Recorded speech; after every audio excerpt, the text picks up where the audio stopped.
소니, 빨리 미국으로 돌아와 복수해라. 라는 자극적인 말들이 온라인을 뒤덮고 있는 요즘입니다. 안녕하세요, 여러분. 오늘도 영상 보러 와주셔서 정말 감사합니다. 하루에도 수십 개씩 쏟아지는 소식 속에서 이번 이야기는 유난히 감정을 흔들어 놓습니다. 손흥민 필요 없다. 라는 말이 실제로 나왔다는 소문, 그리고 그 발언의 당사자로 지목된 산도스 감독, 여기에 토링턴 단장의 강경 대응과 감독 교체설까지 엮이며 내의 전체가 술렁이고 있습니다. 물론 이 모든 이야기는 아직까지 확인되지 않은 루머와 해석이 뒤섞인 상태라는 점을 먼저 말씀드리겠습니다. 그럼에도 불구하고 왜 이런 말들이 나왔고, 왜 이렇게 큰 파장을 낳고 있는지 하나씩 짚어보려 합니다. 첫 번째 논점은 논란의 출발점, 손흥민은 필요 없다라는 발언을 둘러싼 소동입니다. 산도스 감독의 발언으로 알려진 이 말은 공식 인터뷰나 구단 발표를 통해 확인된 것은 아니고 현지 관계자 발언을 인용했다는 일부 매체 보도에서 확산된 이야기입니다. 그럼에도 레이 팬들이 크게 반응한 이유는 분명합니다. 손흥민은 불과 몇 달 전 합류했을 뿐인데도 팀의 경기 흐름을 완전히 바꿔놓았고 성적과 흥행을 동시에 책임진 상징적인 선수이기 때문입니다. 그런 상황에서 전술적으로 필요하지 않다 혹은 다른 방향을 구상 중이라는 뉘앙스라도 전해지면 팬들 입장에서는 팀의 정체성을 부정당한 기분을 느낄 수밖에 없습니다. 이 지점에서 개인적으로는 실제 발언의 맥락이 왜곡됐을 가능성도 충분히 있다고 봅니다. 아직 녹취나 공식 문장이 공개되지 않은 만큼 단정은 위험합니다. 두 번째 논점은 웨스 올타임 베스트 11 선정에서 손흥민이 제외된 논란을 더 깊게 들여다보는 부분입니다. 이 이슈가 단순한 명단 하나 빠진 해프닝이 아니라 왜 이렇게까지 큰 감정적 반발과 해석을 낳았는지를 차분히 짚어볼 필요가 있습니다. 특히 손흥민이라는 선수의 현재 위상과 이 선정 방식이 가진 구조적 한계가 충돌하면서 논란은 더 커졌다고 볼 수 있습니다. 우선 이번 웨스 올타임 베스트 11은 많은 팬들이 예상했던 MLS에서 누가 가장 잘했는가에 대한 평가가 아니었습니다. 선정 기준은 오로지 MLS 이적 당시의 시장 가치, 다시 말해 미국 무대에 들어오기 직전 이 선수가 유럽 혹은 기존 시장에서 어느 정도 금액으로 평가받았는가 대만 초점이 맞춰져 있었습니다. 이 시점부터 이미 손흥민은 불리한 출발선에 서 있었습니다. 토트넘과의 10년 동행을 마무리하며 새로운 도전을 택한 손흥민은 전성기 절대치의 시장 가치를 찍고 웨스로 온 케이스가 아니기 때문입니다. 그럼에도 MLS 역대 최고 이적료라는 상징적인 숫자를 남겼다는 점에서 시장 가치라는 잣대가 어디까지 합리적인지 의문이 제기될 수밖에 없습니다. 반면 명단에 포함된 선수들을 보면 자유계약 혹은 전성기 말미에 들어왔음에도 과거 유럽 무대에서 형성된 최고점 가치가 그대로 반영된 사례들이 다수입니다. 다시 말해 MLS에 어떤 영향을 줬는가 보다는 MLS 바깥에서 얼마나 비쌌는가가 평가의 핵심이었던 셈입니다. 이 방식은 객관적인 숫자라는 외피를 두르고 있지만 실제로는 MLS 무대에서의 활약이나 리그 성장에 기여한 정도를 거의 반영하지 못합니다. 그래서 손흥민처럼 짧은 시간 안에 리그 판도를 흔들 정도의 임팩트를 보여준 선수는 애초에 평가 테이블 위에 제대로 올라갈 기회조차 없었던 구조였습니다. 이 지점에서 한국 팬들, 그리고 라프시 팬들이 느낀 박탈감은 단순한 감정 문제가 아닙니다. 손흥민은 13경기 만에 12골 3도움이라는 성적을 올렸고 이는 MLS 역사 전체를 통틀어도 매우 이례적인 페이스입니다.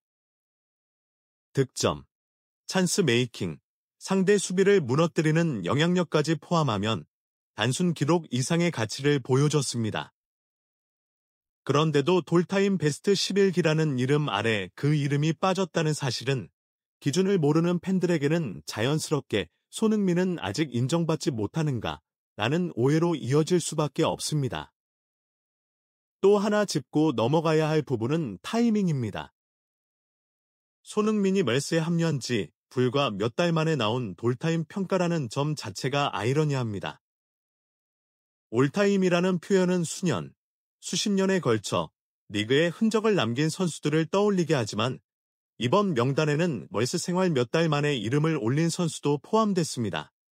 이 자체가 이미 리그 기여도와는 동떨어진 선정이라는 방증입니다.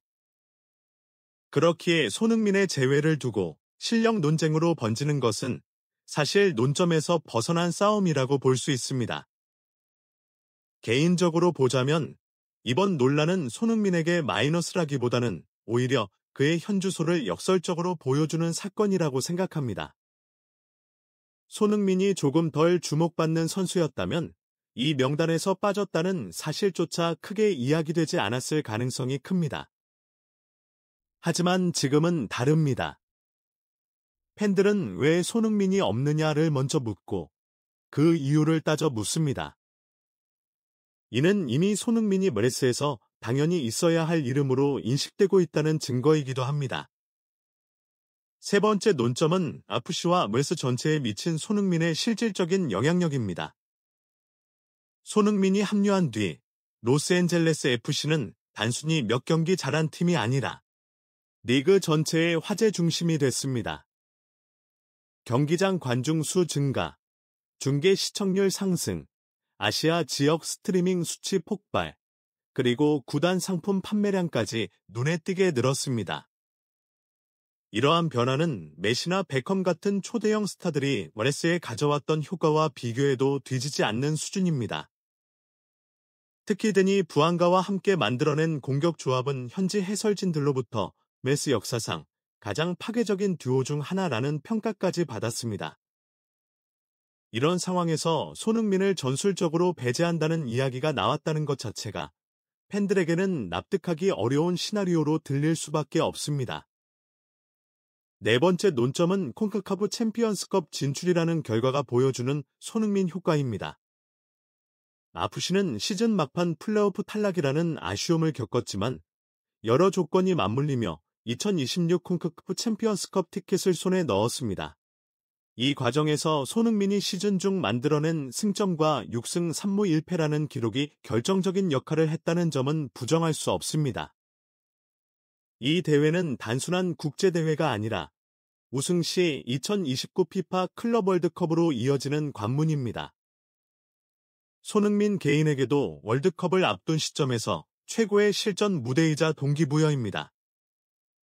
이런 상황에서 손흥민과 결별을 고민한다는 이야기는 구단의 장기적 비전과도 어긋나 보입니다.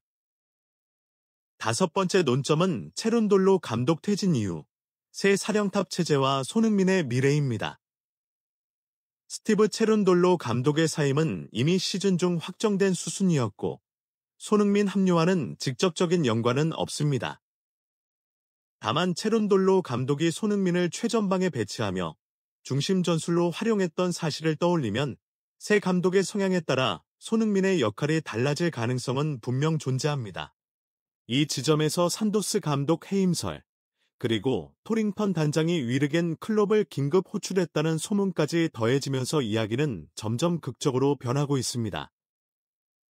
하지만 개인적으로는 이 역시 아직 확인되지 않은 이야기이며 시즌 종료 직후 과열된 이적 감독설의 연장선으로 보는 것이 더 타당하다고 생각합니다. 이어지는 개인적인 평가를 말씀드리자면 현재 떠도는 손흥민이 가방을 싸서 떠난다는 이야기들은 아직까지는 소문 이상의 의미를 부여하기 어렵습니다. 오히려 지금까지 드러난 사실만 놓고 보면 손흥민 영입은 FC가 국제무대로 나아가는 결정적 전환점이었고 구단과 리그 모두 큰 이득을 본 선택이었습니다. 물론 새 감독 체제에서 전술적 충돌이 생긴다면 선택의 기로에 설 수도 있겠지만 지금 시점에서 손흥민을 포기하는 것은 FC 입장에서 감당하기 어려운 손실로 보입니다.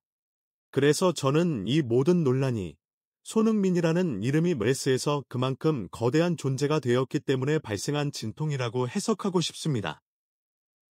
마지막으로 정리하자면 오늘 이야기한 내용은 아직 사실로 확정된 것이 아닌 루머와 해석이 상당 부분 섞여 있는 이야기입니다.